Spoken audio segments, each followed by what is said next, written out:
What's up, everyone? It's Dakota, and welcome back to another Magic the Gathering video. And today we're going to be taking a look at the Gruul Broodscale combo deck for the Modern format. This is a deck that recently just broke out and ended up actually winning Magic Spotlight Series Secret Lair at SCGCon Indianapolis, and piloted by Hunter Ovington, who is going to get to consult on a future Secret Lair drop, which has to be a really cool experience. And honestly, some really great and unique prizes have been given out so far for these, basically Grand Prix level events to kind of get players qualified for the Pro Tour, and of course throwing a nice incentive there at the end for those people. But before we get too deep into the video and we talk about this Gruul Broodscale combo deck, if you're not yet subscribed to the channel and you want to see more videos from me where we talk mainly about the Modern and Standard formats as well as some other longer form videos for your viewing pleasure, if that is something that interests you, please consider subscribing and ring that notification bell so you know when those videos get posted.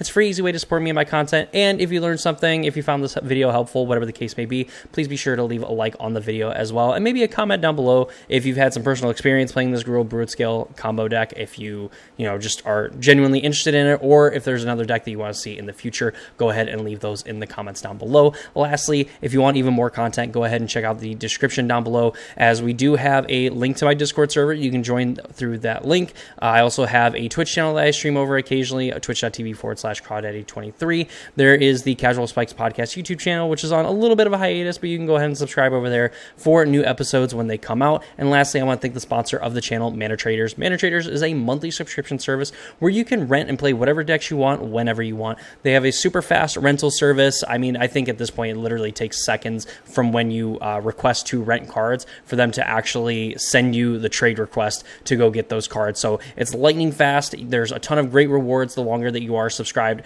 through their service, and they're just improving on it constantly. And I haven't had any real card availability issues here in probably the last few years of it. So they have done a very good job of basically keeping up on inventory and allowing players to continue to play whatever decks they want to play. And if you use my code in the description down below, you will get 5% off your monthly subscription. So go ahead and check out Manatraders down there. I want to thank them again for being a sponsor to the channel. Now let's go ahead and talk about this Gruul Broodscale combo deck, which I don't know how many times I'm going to be able to say that without messing up. So what exactly is going on in this combo deck? And we keep mentioning it's a combo deck, and it doesn't really have combo in the name. So what is going on here? Well, it's kind of like the mono-green Broodscale decks that we have seen, I would say around the time that we had, the Modern Regional Championships with Underworld Breach combo kind of dominating the format. People still trying to play Boros Energy and Eldrazi and things like that. So essentially what we're looking at is a few different cards here. And we'll start with Blade of the Bloodchief, which is this really weird equipment that I believe originally came out of Zendikar block. I want to say maybe even just Zendikar proper. But Blade of the Bloodchief is a 1-cost artifact that has 1 to equip, and whenever a creature dies, you put a +1/+1 counter on the equipped creature. If equipped creature is a vampire, it gets 2 +1/+1 counters on instead. That part doesn't really matter. Basically, what we want to know is that whenever a creature dies, the equipped creature gets a +1/+1 counter put on it. And we have the namesake of the deck in Basking Broodscale, a 2-mana 2/2 Devoid Eldrazi Lizard, which is a great creature type, by the way. It has 1 and a green. You can adapt 1, which means that if it has no counters on it, you put a +1/+1 counter on it. That's not the important part. The important part is its ability that says whenever 1 or more +1/+1 counters are put on a Basking Broodscale, you may create a 0/1 colorless Eldrazi spawn creature token with sacrifice this creature to add a colorless mana. So with a Basking Broodscale equipped with a Blade of the Bloodchief, all you have to do is either have an Eldrazi spawn in play or be able to adapt Basking Broodscale to put a +1/+1 counter, or some other way to put a +1/+1 counter on it to generate a spawn token. You sacrifice the spawn to add a colorless mana. You are then going to trigger the Blade to put a counter on the Basking Broodscale. The Broodscale is going to trigger, make a spawn, so on. You're going to be able to make an infinitely large Basking Broodscale and have an infinite amount of mana, and technically too you're going to be able to have a non-spawn creature if you have one in play that is also going to be able to get infinite amount of counters and things like that. So that's one way that you can win the game, is just have an infinitely big creature to swing at your opponent. If they can't block it, well, then they're dead. There's also this card, Walking Ballista, that with infinite mana you're going to be able to put it into play for as, however big that you need it, and just remove a +1/+1 counter, deal 1 damage to any target, destroy your opponent's board for style points, of course, and then throw the rest of the damage at their face to win the game. This is also just kind of like a nice card to be able to interact with some of the 1 and 2 toughness creatures that are in play for your opponent. And you can just have this thing in play and then kind of get to do the same thing where you end up putting Blade on this with enough spawns in play. You end up being able to generate enough mana to put +1/+1 counters on the Walking Ballista to its own ability, but then also getting counters from Blade to be able to shoot your opponent as well. Just Walking Ballista is overall a very versatile and powerful card. There's also kind of this other combo aspect of it with Glaring Fleshraker, a 2 and specifically 1 colorless mana. Whenever you cast a colorless spell, you create a 0/1 Eldrazi spawn creature token, and it has sacrifice to add a colorless mana. Whenever another colorless creature you control enters the battlefield under your control, Glaring Fleshraker deals 1 damage to each opponent. This is also a way that while you're kind of going through and, sacrificing a spawn to put counters on the Broodscale from the Blade of the Bloodchief, that you can just ding your opponent for 1 every single time through this combo, and it actually gets around hexproof just because you're not actually targeting it. It's dealing 1 damage to each opponent, so your opponent is not protected there. There's also this component of it just being a decently powerful, like aggro-ish style deck here. Of course, Glaring Fleshraker being one of the big engines to do this, because you just play this and then you start playing colorless spells and you're making more spawns, you're dealing damage to your opponent. You're playing Writhing Chrysalis, the mythic uncommon from the Modern Horizons 3 set. 4 mana 2/3. When you cast a spell, you put 2 0/1 spawn creature tokens into play.